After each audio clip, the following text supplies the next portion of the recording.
I recently read 12 Months to 1 Million, and I'm gonna tell you who I think this is a good book for. Now, you should know going into this, I'm a little bit of a fan of Ryan Daniel Moran. I kind of feel like he's my long lost brother. Like, I wanna sit around the dinner table on a Sunday night, like having pot roast and playing board games together, because he's just my people. I think I first realized he was my people when I saw that shirt he wears that like has Democrat and Republican crossed out and says entrepreneur on it.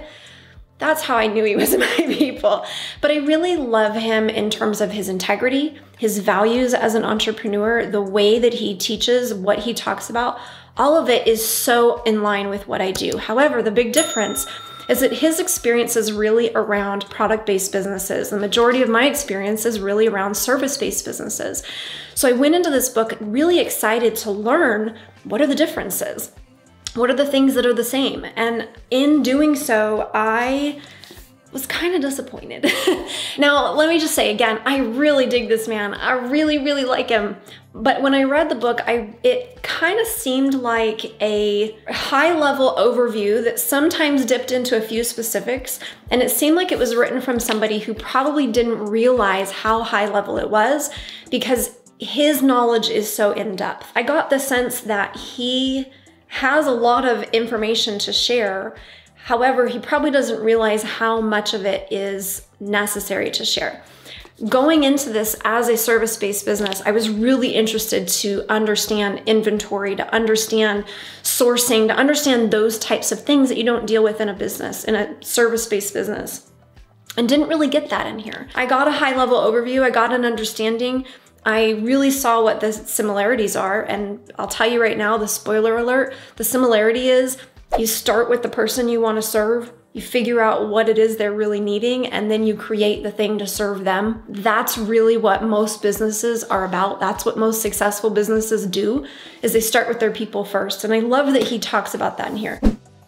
So he talks about 3 different stages: the grind, the growth, and the gold. And the grind really being months 0 through 4, which is really about that market research, really understanding your ideal client, really understanding the product, figuring out the product that you're going to create and developing it and getting it out there. Doing all of that and getting your first sale, that's all the grind. And I was really hoping for a lot more detail there. The growth is when you've made a sale and now you're getting yourself to 25 sales a day. And then the gold is where you're launching additional products that still serve the same audience, that are kind of still in the same general niche that you started off with, although not really. He does talk about how sometimes the products can go in different directions if they're still serving the same audience or the same lifestyle or the same overall intention with the business. But the goal is really about getting your business to that 1 million mark and beyond. I didn't get much out of the growth and the gold, and I think it's because at the very beginning stage when you're getting into this, you don't have enough experience with those stages for what he was saying to really make a lot of sense. So it's, again, a good overview. There were some good things like, watch out for this, avoid that sort of thing. But I feel like I would have needed a lot more nitty gritty in the grind in order to even get me to the stage of the growth and being able to create more. And one of the things I was really curious about with this is he really talks about it in terms of not just having a business that you keep forever, but really having a business with an exit strategy. So building this up to the place where you can then turn around and sell it to a larger company, to a bigger brand that can do more with it. And I thought that was really interesting. I'd never heard him really talk about that being the goal or the intention. And I don't know that it necessarily is the goal or the intention, but it was the sense that I got from what he was saying was, you build these things up and then you sell them, and then you create another one, build it up and sell it, which is a different approach than what a lot of service-based businesses will come in with, simply because we're generally in a service-based business because of our values, our goals, what it is that we're here to serve other people, right? A skill set or something like that.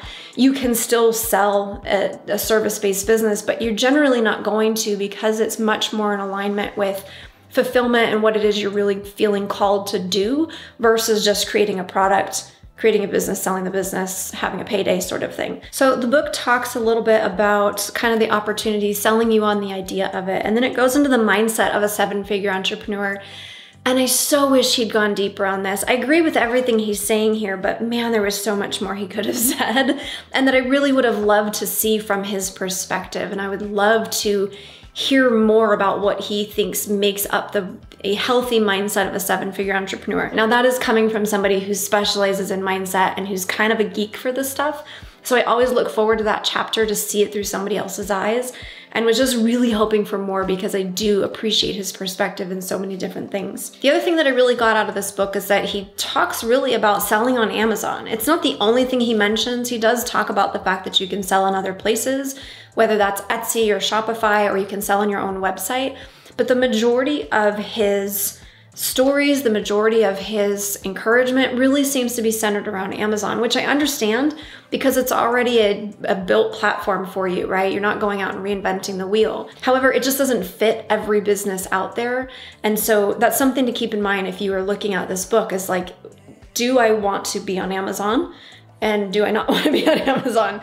Because either way, this isn't going to give you enough information to really nail Amazon, and it's not going to give you enough information to nail a different platform, because again, it's just that overview of what your different options are, with more emphasis leaning towards Amazon than the others. If you are brand new to any business, you're probably going to get a lot out of this in terms of mindset. You're going to get a lot out of this in terms of how to approach things, how to look at things, the decisions to make, and in what order to make them, what to focus on first, next, and later. All of those things are in here. But because I knew all those things, I'm coming into this with 20 years experience in business, I was hoping for more mechanics. I was hoping for something more along the lines of the 4-hour work week. If you remember how specific Tim Ferriss gets in that book in terms of like, you go to this website and you do these things, and it's really broken down and nitty gritty. I love that kind of nitty gritty, and I didn't get this in here. Overall, I think that this is gonna be a really good book for somebody who is new to business in general, leaning towards Amazon, wanting to get a good overview to understand if this is going to be the right business for them, if this is something they actually want to do. Getting that big picture of it with enough detail to fill in enough blanks to know, is this the direction that I want to go? But it's not going to spell out everything you need to do. You're still going to need to get additional training, whether that's through his programs, whether that's through somebody else or something else.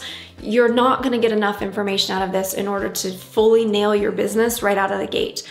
But if you are new, you're trying to decide if this is something you want to do, and you click with him, I would check out some of his videos, then this book might be a really good fit for you. A lot of people, when they come out with a book and they also have a product or service that teaches what's in the book, a lot of the times you read the book and it's like, this is just a big advertisement for what it is that they're offering, which I don't have any qualms about. I appreciate that. It gives you a way to taste test what they're offering, kind of get an idea of whether it's a good fit for you, and then decide if you want to do more. Some of them can do it badly. Ryan didn't do that at all in this book. I did not get a sense at all that he was ever pushing his programs, his services, his coaching, any of that. It was really just an overview with some details thrown in here or there, dipping into some specifics here or there, and a lot of encouragement. I hate doing a review like this because I actually really like Ryan. Ryan, if you happen to watch this video, I just want you to know, like, I want to have you over for dinner and play Azul and Pandemic and all kinds of games with you and talk politics, because like, you're my people. I did like your book. I just don't think it's gonna be for everybody. If you've read this book, let me know in the comments your thoughts on it or who you think it's best for. Give this video a thumbs up if you found it helpful or entertaining or encouraging in any way. Fist bump in the comments if you made it to the end. Thank you so much for watching. I'll see you in the next one.